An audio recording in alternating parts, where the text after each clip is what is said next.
Hari ini saya akan mencontohkan atau mempraktekkan mereview lagi cara budidaya porang bagi pemula. Kemarin saya sudah membuat satu tapi kurang maksimal, jadi saya ulangi lagi. Kemarin saya menanam porang itu di sekitar bulan Oktober 2019. Jadi saya sudah panen satu kali katanya, dan untuk umbinya kita belum membongkarnya atau belum memanennya. Nanti kira-kira 1 tahun baru akan kita panen. Jadi jika Anda tidak ingin ketinggalan bagaimana hasilnya nanti, atau karena saya membuat video ini satu sama lainnya berkesinambungan, jadi jangan lupa dipencet tombol subscribe-nya 1 kali dan ditekan tombol lonceng.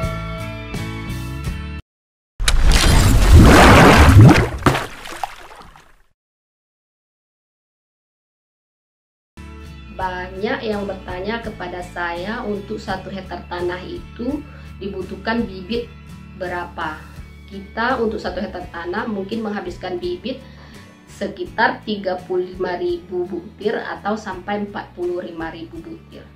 Dan kemarin banyak juga yang menanya, berapa kira-kira biaya untuk 1 hektar tanah. Kalau untuk bibit teman-teman, kita beli umpamanya bibit yang isi lebih kurang 150 butir per kilo.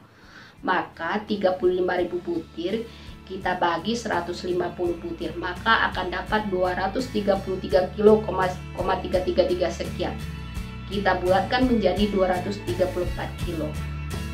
234 kilo dikali 160.000, maka jumlahnya 37.440.000. Maka biaya hanya untuk membeli bibitnya itu sekitar 37.440.000. Kalau seandainya kita menghabiskan bibit 40.000 butir, kita membeli bibit yang isi lebih kurang 150 butir. 40.000 butir kita bagi 150 butir, maka dapatlah kilonya. Maka kilonya 266,6666 sekian. Kita bulatkan menjadi 267 kilo. 267 kilo kita kalikan 160.000, maka untuk biaya bibit aja kita menghabiskan biaya 42.720.000. Nah, belum lagi biaya pengolahan lahan. Kalau saya kemarin untuk 1 hektar tanah, biaya penggemburan tanah aja itu sekitar 5 juta. Orangnya minta 5 juta. Belum lagi biaya tebas tanah atau membersihkan lahan sebelum digemburin, belum lagi biaya upah tanam, dan belum lagi biaya nanti cabut rumputnya, dan belum lagi biaya pemupukannya. Ya, Anda di setiap daerah pasti berbeda-beda perkiraan biayanya. Kira-kira seperti itulah gambarannya untuk 1 hektar tanah, teman-teman. Untuk membudidayakan porang, yang pertama yang harus dilakukan adalah menggemburkan tanah. Kita bisa langsung memberikan pupuk kompos pada saat penggemburan tanah. Langkah kedua, 1 hektar tanah dibutuhkan bibit lebih kurang 35.000 butir sampai 40.000 butir.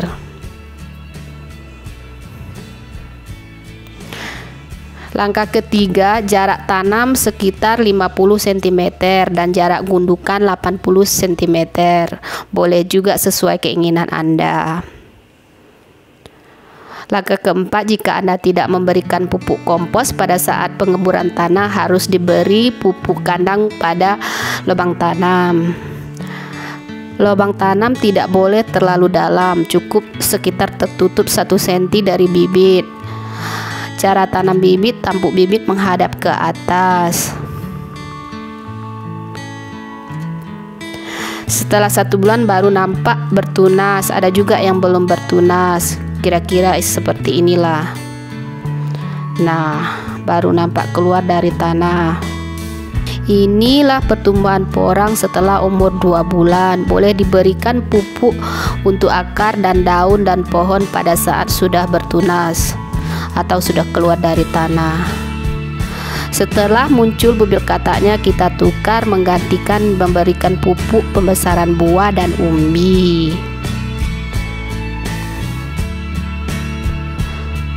Setelah porang berumur 6 bulan, maka daunnya akan mulai kelihatan layu dan mati.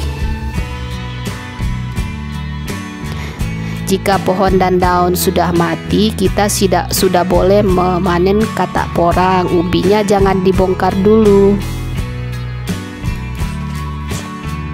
Jadi untuk 1 tahun kita bisa panen 2 kali katak porang dan panen 1 kali umbi porang. Jadi setiap 6 bulan sekali pohon dan daun porang akan mati, dan setelah itu akan tumbuh lagi. Tapi setelah kita panen umbinya, ya kita harus menanamnya kembali seperti awal, seperti semula. Saya kira cukup sampai di sini dulu video ini. Semoga bermanfaat bagi petani pemula. Saya doakan semoga Anda semua dalam keadaan sehat dan dimurahkan rezekinya oleh Allah Subhanahu wa Ta'ala. Sampai jumpa.